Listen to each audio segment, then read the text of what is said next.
예수님께서 수일 후에 아주 바쁘게 일하시고 또 기도하시고 전도하시고 그런 일을 하신 다음에 다시 가버나움에 들어가셨어요. 다른 지역으로, 다른 가까운 마을로 가서 전도하자고 하셔서 다른 마을들을 다니시다가 가버나움에 다시 오셨어요. 집에 계시다는 소문이 들렸습니다. 그래서 많은 사람이 몰려왔어요. 예수님에 대한 소문이 번져나가고 예수님이 계신 곳에는 사람들이 몰려오고, 그래서 언제나 예수님 주변에 많은 사람들이 있어서 예수님 가까이에 다가가서 그분의 얼굴을 배웠고 그분의 말씀을 듣고 하는 일이 쉽지 않았어요. 특별히 중풍병에 걸린 사람이 있었습니다. 중풍병이라고 하는 것은 뇌에 혈관이 막혀서 마비가 되는 그런 병이죠. 예나 지금이나 이제 중풍병에 걸리면 쉽게 낫지 않는 병이에요. 이거는 시간이 지난다고 그냥 낫게 되는 게 아니고, 또 중풍병에 걸렸다 그래서 금방 사람이 죽는 것도 아니에요. 오랜 시간 고생하면서 가족들 모두가 다 달라붙어서 그를 돌보느라고 참 힘든 그런 질병이죠. 이 중풍병자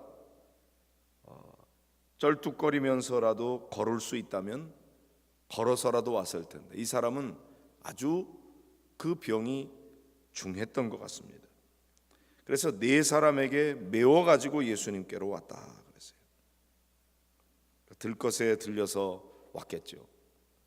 네 사람이 들 정도로 이 사람이 꼼짝 못하는 사람이었어요. 그런데 예수님 주변에서 예수님의 말씀을 듣는 사람들 때문에, 그 무리들 때문에 예수님께 가까이 나아갈 수가 없었다 하는 거죠.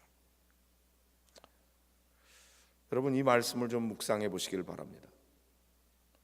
우리는 예수님을 보고 예수님 만나서 예수님 말씀 듣고 은혜 충만해서 좋은데, 혹시나 예수님 곁에 있는 나 때문에 누군가 다른 사람이 예수님 곁에 가까이 가려고 하는데 내가 방해가 되지는 않는지, 내 열심만 생각해서 참 내가 예수님 말씀 듣고 예수님 능력을 덧입고 그런 데에만 우리가 집중하지, 그렇게 예수님 주변에 있는 무리들 때문에 다른 사람이 예수님께 가까이 갈 수가 없어요. 그런 중환자가 왔을 때 좀 길을 터주고 그를 예수님 가까이 더 안내해야 될 텐데 그들에게는 그런 여유도 없었던 것 같아요. 너무 예수님 말씀에 집중해서 그랬는지 어쨌든 가까이 갈 수가 없었어요. 일반적으로 그런 정도가 되면은 그냥 포기하고 돌아가는 것이 당연한데, 이 중풍병자는 또 그 네 친구는 그럴 수가 없었던 것 같아요. 마음속에 예수님 만나기만 하면은 이 사람은 낫겠다고 하는 확신이 있었고, 예수님께 가까이 나아가기만 하면 좋은데 갈 길이 막혀 있는 거예요. 그래서 일반 사람들은 상상도 못하는 그런 일들을 벌이게 됩니다. 그러니까 궁하면 통한다고 아주 절대적인 그런 불가능한 속에 이르게 되었을 때 일반적인 방법이 아닌 전혀 새로운 방법으로 돌파해 나가는 거죠. 지붕 위에 올라가서 지붕을 뜯어제꼈다 그랬습니다. 와, 한번 생각해 보십시오. 이렇게 제가 말씀을 전하고 있는데 여기 뚝딱거리는 소리가 나더니 지붕이 열려요. 막 먼지가 떨어졌겠죠.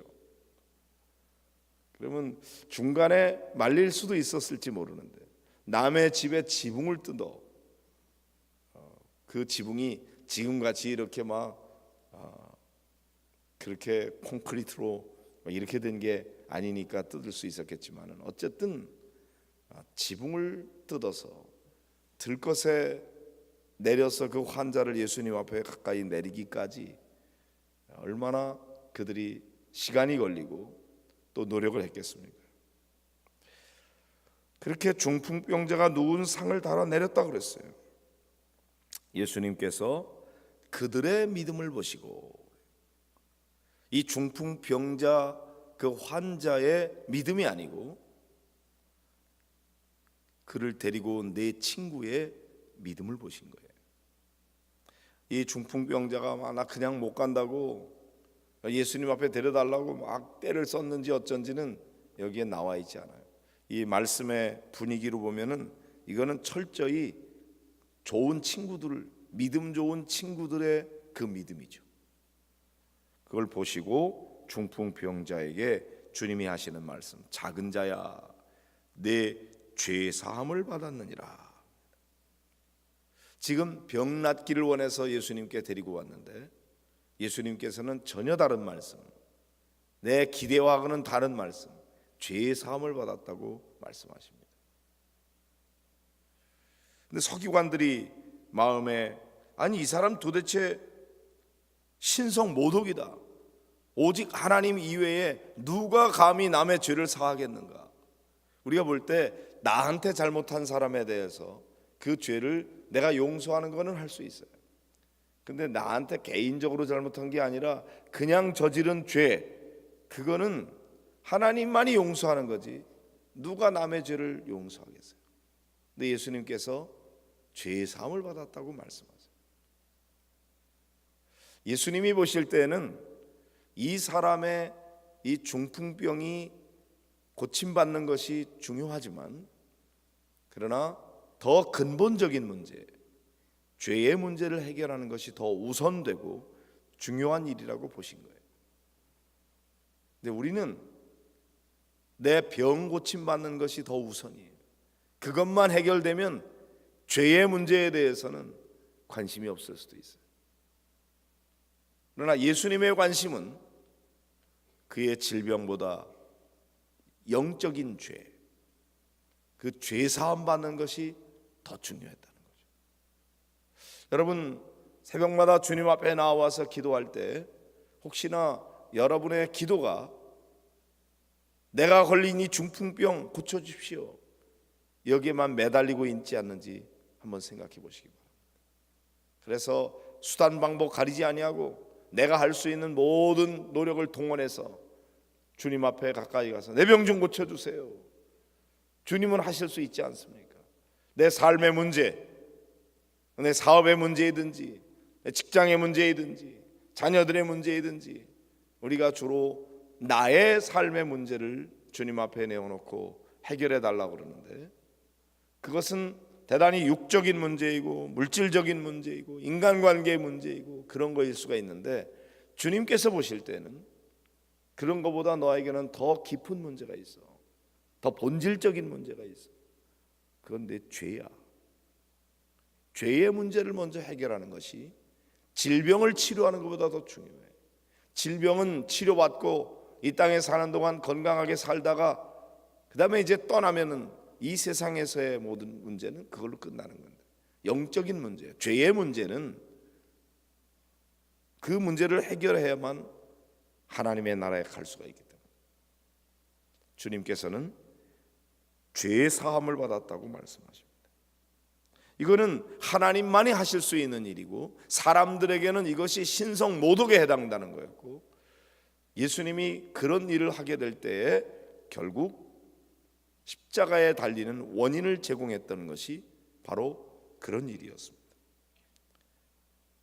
자기가 사람이면서 하나님이 체한다고 신성 모독죄에 걸린 것이 십자가에 못 박으라고 하는 유대인들의 판단을 불러일으켰던 거죠.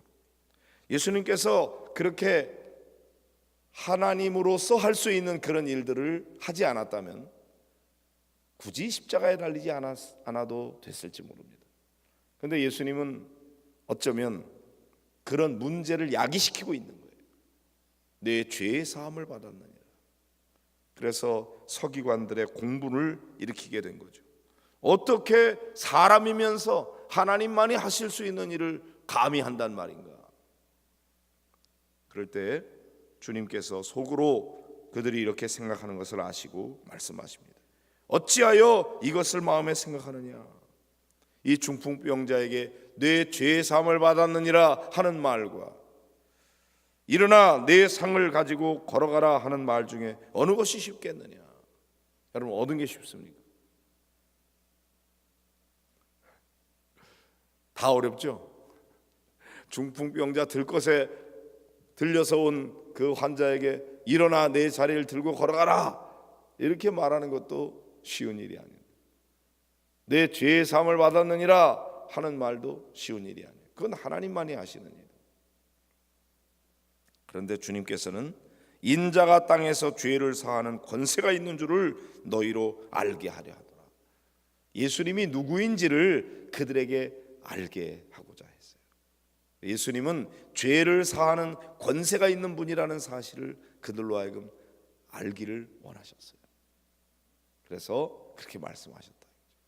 우리가 볼 때는 환자가 일어나라, 걸어가라 이렇게 얘기했다가 그렇게 안 되면 어떡해? 그래서 그게 더 어려운 것 같지만 예수님에게 있어서 예수님이 말씀하시는 이 논조로 볼 때는 내 죄의 사함을 받았느니라 하는 말이 훨씬 더 어려운 일이었어요. 그거는 할 수 없는 일이니까, 일반인은. 그러나 예수님은 나는 그 일을 할 수 있는 사람이야. 내가 바로 하나님이니까. 그런 말씀이죠. 자, 그리고는 중풍병자에게 내가 내게 이르노니 일어나 네 상을 가지고 집으로 가라. 그리고 명령하십니다. 병자에게 명령하실 때, 자 12절에 보니까 그가 일어나 곧 상을 가지고 모든 사람 앞에서 나가거늘. 여러분, 중풍병이라는 게 이렇게 금방 벌떡 일어나서 나갈 수 있는 병인가요? 이 사람이 얼마나 오랫동안 이 중풍병에 걸렸는지 그 기간은 나와 있지 않지만 들것에 들려서 지붕을 뜯고 내려올 만큼 그렇게 중환자인 것은 대단히 오래된 환자였을 텐데 그 사람이 즉시 일어나는 거죠. 곧 일어났어. 모든 사람 앞에서 나가니까 사람들이 다 놀랐어요. 그리고 하나님께 영광을 돌렸다. 우리가 이런 일을 도무지 보지 못했다. 예전에 보지 못했던 그런 아주 신비한 기적을 눈앞에서 경험하게 된 거죠. 그래서 병자도 나음을 얻을 뿐만 아니라 이들의 마음속에 예수님이 누구인지에 대해서 분명하게 알고 믿게 되는 그런 놀라운 사건이 일어나게 되었습니다. 또 하나 우리가 이 말씀을 통해서 더 많이 묵상하게 되는 것은 중풍병자 자신의 믿음은 없었을지 몰라도 그 네 친구의 믿음을 보시고 주님께서 이 중풍병자의 병을 고쳐주시고 그의 죄를 사해 주셨다는 사실입니다. 중보기도가 얼마나 중요한지에 대해서 우리가 깨닫게 해주시는 거예요. 여러분, 많은 경우에 내 믿음대로 될지어다, 내 소원대로 되리라, 당사자의 믿음, 그게 중요해요. 1차적으로는 그게 제일 중요해요. 그러나 때로 그 당사자가 믿음이 부족해도 그 주변에 있는 사람들의 믿음을 보고 그 사람의 문제를 해결해주고 그 사람의 죄를 사해주시는 그런 경우들을 우리가 보게 되는 거죠. 흉악하게 귀신 들린 딸 때문에 주님 앞에 개소리까지 들어가면서 주님 앞에 나왔던 어머니, 수로보니게 여인, 귀신 들린 것은 그 딸이었어요. 그러나 주님 앞에 나와서 부르짖어 기도한 것은 어머니였어요. 그런데 그 어머니의 부르짖는 기도, 그 어머니의 믿음을 보시고 주님께서는 그 딸을 고쳐주셨어요.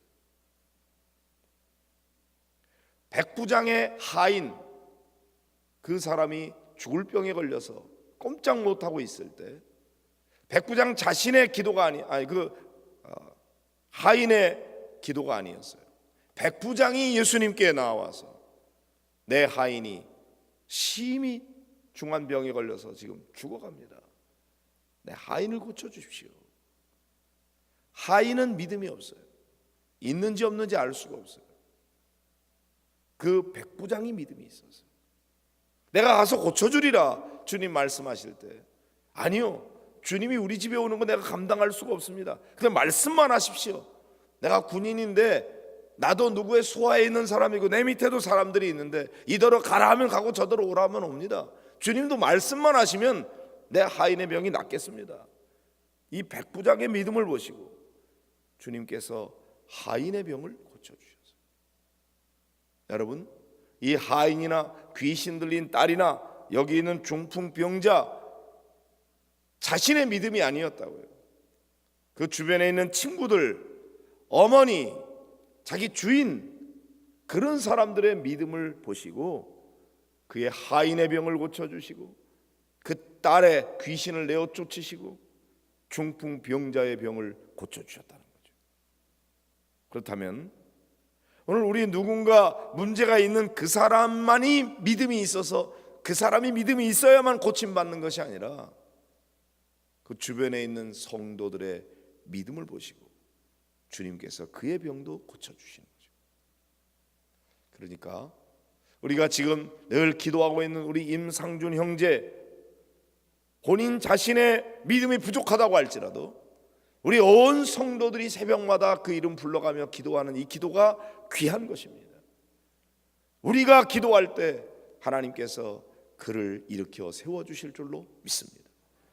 날마다 새롭게 변해가고 있습니다. 엊그제도 제가 저녁에 신방을 갔었는데 눈동자를 돌리고 움직이면은 이렇게 보는 거, 눈동자가 딱 맞아지는 것 같지는 않은데 그래도 그렇게 하면서 움직이는 소리를 듣고 또 이렇게 손가락을 들어보라 할 때 손가락을 올리고, 놀라운 기적이에요. 그런 일들이 일어나고 있어요. 조금씩 변화되고 가고 있는데 어느 정도 되면 그 다음에는 확 돌아오게 될 것 같아요. 여러분의 기도가 너무나 중요해요. 여러분이 위에서 기도할 때 여기서 기도하지만 하나님 거기서 역사하고, 때때로 우리가 여기서 기도하지만 미국에 있는 사람도 주님께서 치유하실 수 있고, 우리의 믿음을 보시고 주님께서 그를 치료하시는 역사가 일어나게 될 줄로 믿습니다. 여기 보면 이 중풍병자 곧 상을 가지고 모든 사람 앞에 나갔다고 그랬어요. 누워있던 자가 즉시 일어나게 된 거죠. 우리 임상준 형제에게도 그런 역사가 일어나기를 소원합니다. 그렇게 되어질 줄로 믿습니다. 38년 된 환자도 주님이 일어나 내 자리를 들고 걸어가라 말씀하실 때 38년 동안이나 누워있던 환자도 그 자리에서 즉시 일어나 걸어갔다고 그랬는데, 주님의 능력을 믿고 낙심하지 말고 기도할 때 하나님께서 병을 고쳐주실 뿐만 아니라 죄도 사해 주시는 그런 은혜를 베풀어 주실 줄로 믿습니다. 그 자신의 믿음이 아니라 그 주변에 있는 친구의 믿음을 보시고 그 병자를 고쳐주신 주님, 오늘도 우리 모두의 기도를 들으시고 역사가 일어나게 될 줄로 믿습니다. 낙심하지 말고 기도하시고 하나님의 놀라운 기적의 역사를 보면서 우리 함께 간증하는 그런 주인공들이 되시기를 주님의 이름으로 축원합니다.